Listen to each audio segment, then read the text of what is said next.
everybody, Strategic Operative here. Today I'm going to be bringing to you a rebel list that I find, first off, it's really fun to play, but also I think it's going to be quite effective against a Super Star Destroyer build. I used to play this build a lot. I used to nickname it my zombie ship build. And the idea here is that our main ship we're going to be using is the MC-80, and its goal here is to take and absorb so much damage and not die, but yet still put out a decent amount of firepower to where it can actually, in some cases, possibly even outshoot and outmaneuver a Super Star Destroyer. Right now in the current meta, this list isn't practical because you don't have 10 plus damage flying out of long range most times. However, the SSD is going to change it. You could see an upwards to 12, 15 damage coming out at long range from the SSD. So I think this build could be effective. And I want to show you guys the build real quick. And we're using Ryan Kingston's Fleet Builder. And we are going to be using the MC-80 Assault Cruiser. It's just a really good foundation. It's got 8 hull, but to beef it up some more, we're going to give it reinforced blast doors. We're also going to give it redundant shields. Now, I know a lot of people don't use redundant shields, but I'm going to show you a meld that works really well with redundant shields here.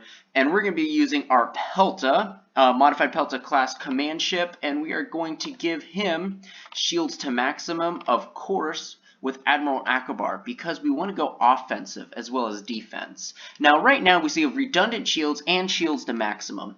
Both of these, we're going to be getting 2 shields a turn, pretty much. If you're using your command token from your Pelta, you'll be getting 2 free shields a turn. That's not using engineering commands. Reinforced blast doors is also going to get you 3 extra damage cards. Of course, that's if you don't get one-shotted. And to help with that, we're also going to give you, we're going to give it Landar Carlesian, which is going to be really good. It's going to help. We could discard the card to force the attacker to roll 1 or more dice of your choice. This is really good, and it's an SSD that just got an amazing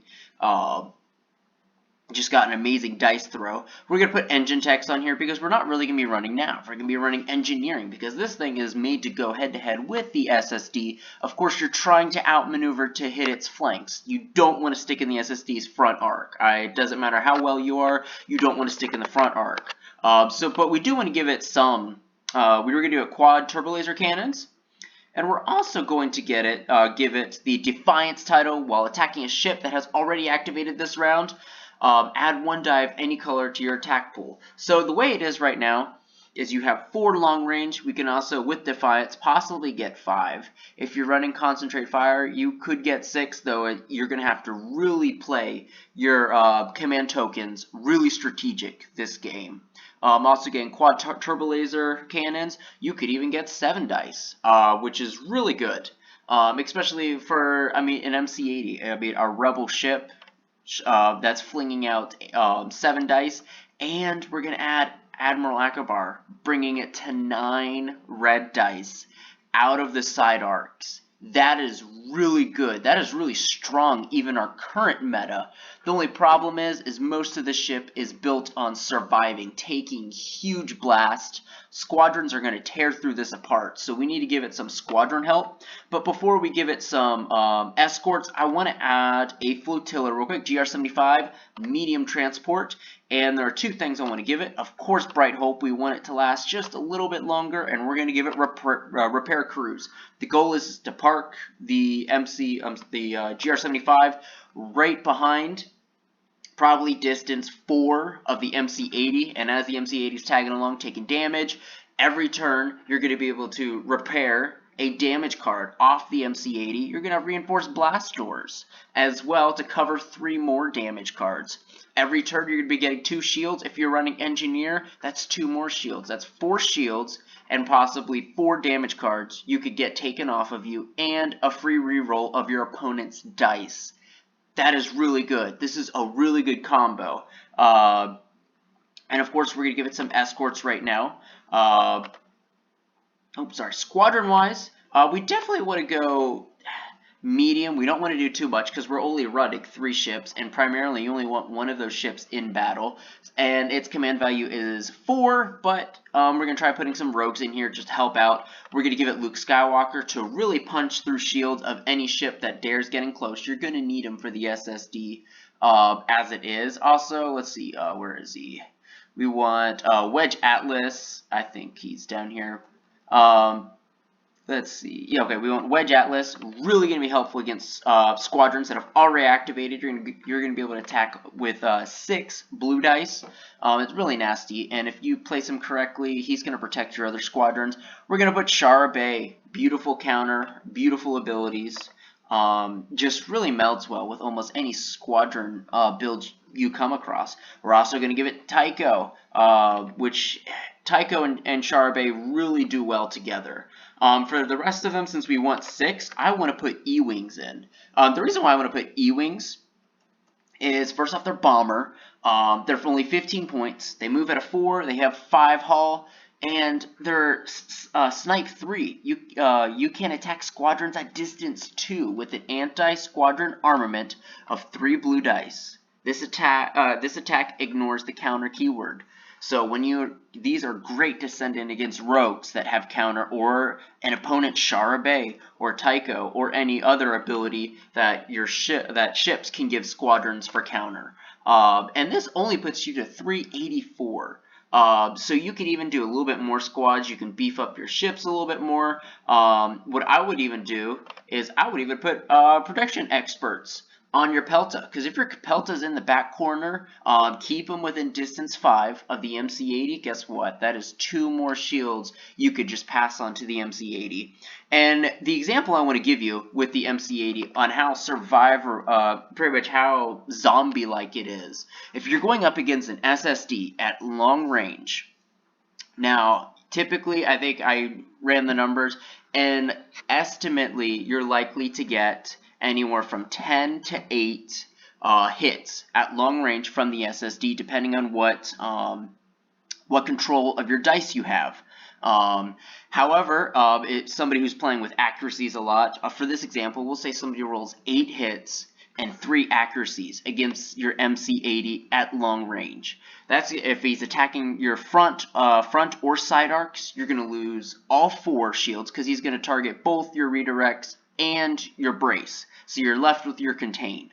It's going to go 4 through the shield and 4 to your hull, which would almost be a crippling blow if it was to any other ship.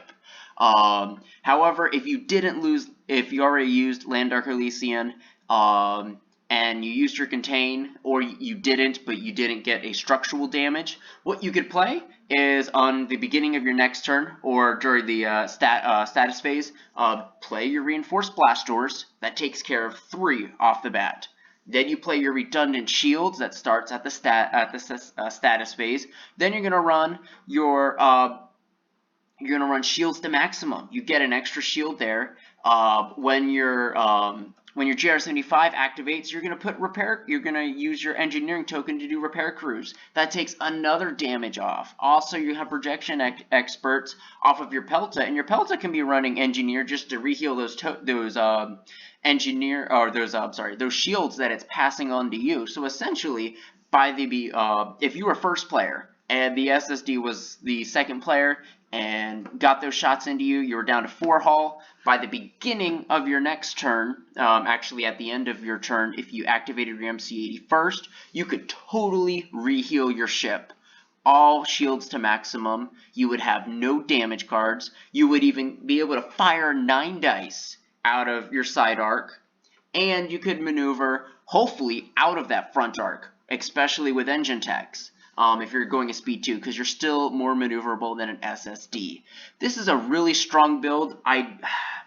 Like I said, with the current meta, it's not that effective unless you're running up against dual Simons, and that's situational as well. It also depends on what the objectives are in the game, but it's very, very unlikely that right off the bat, when you walk into a tournament, that you're going to play up against 2 Simons. I mean, it does happen, but it's not that common that I would build a list just for dual Simons. But I do think when the SSD first drops, it's going to be really easy to see players coming in with the SSD, and that's probably what you're going to see Imperial players play for the longest time. And this is going to be a really good counter list that I'm really eager to try against an SSD. I think that the MC-80 has a really strong chance of surviving possibly 2 front blows from the SSD, maybe 1 blow if it was medium range, close to the SSD. So I really want to test this, and I'll probably do a battle report when the SSD comes out with this list against an SSD, because I've actually put this list away I actually came up with this list about a year ago, and I've sort of filed it away waiting for a time that this would come up, and I was just rummaging through some files on my computer, and I came across this, and I thought I would share it with you all, because I think the SSD is the perfect point for bringing in builds like this that are just made to just beef up your ships and are focused around the engineering token aspect of the game. I hope you all liked it, and if you do, please give me a thumbs up and comment underneath. Tell me what you think about this list, what you would do differently, or if you're going to try building something similar when the SSD comes out. Thank you all.